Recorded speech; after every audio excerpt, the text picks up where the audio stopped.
今日我哋分享一題 AMG 嘅故事。呢個係 AMG 嘅 A35唔係入門級啊，唔緊要，但係佢都係 AMG 啊。呢個係真嘅，唔係假嘅。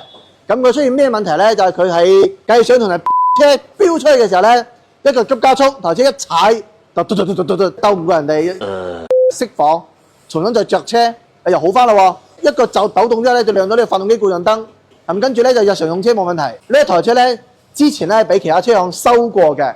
點解收過咧？因為佢嘅氣門咧係俾人標記過嘅，最起碼佢呢個缸蓋咧係俾人哋拆過嘅。我哋假如你嘅車有呢個問題嘅話咧，不妨可以參考下係咪呢一個故障，拆開嚟睇睇，好唔好？我哋走過嚟睇下。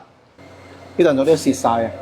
哦，係。跟住你有嗰個有坑位啦。係有坑位。呢個冇坑位啦，呢個可以講話全部冇坑位嘅。係。一飆車上飆車嘅時候咧，就震啦。係就有問題。就衝唔出去 ，AMG 衝唔出去。係。咁啊問題咧可能就係出現喺呢度。係。咁我哋覺得咧，你缸蓋咧之前係收過一次，俾人收過一次，我覺得就冇必要再收。拆裝得多咧，驚個平面會有少少變化，而測又唔出，佢驚會燒水啊啲乜嘢嘛。呢一嚿我哋諗住就唔換啦，因為呢個特輪軸好 Q 貴。哦，呢嚿將呢嚿換咗佢。呢一嚿我哋查一查，我記得之前嗰台 ML 啊都成3000幾蚊一條，我記得好似定2000幾蚊一條。所以我哋要查一查呢個嘢，呢個嘢有啲貴。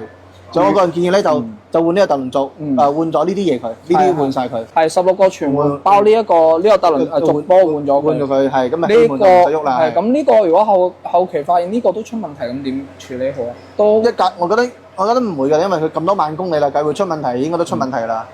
所以佢一冇磨損，應該就冇磨損，佢都唔會噶啦。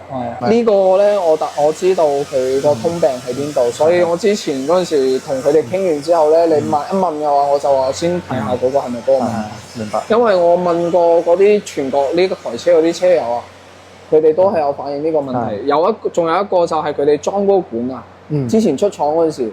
個 Benz 佢哋個管裝反咗，跟住搞到嗰台發動機有問題，跟住後面召回啊嘛。咁好啦，就按照 OK 問題專業人士嘅。冇，你更加專業，我哋收汽車，你收飛機。冇，我呢個唔關事，行行都有專業㗎，我比較相信專業。多謝。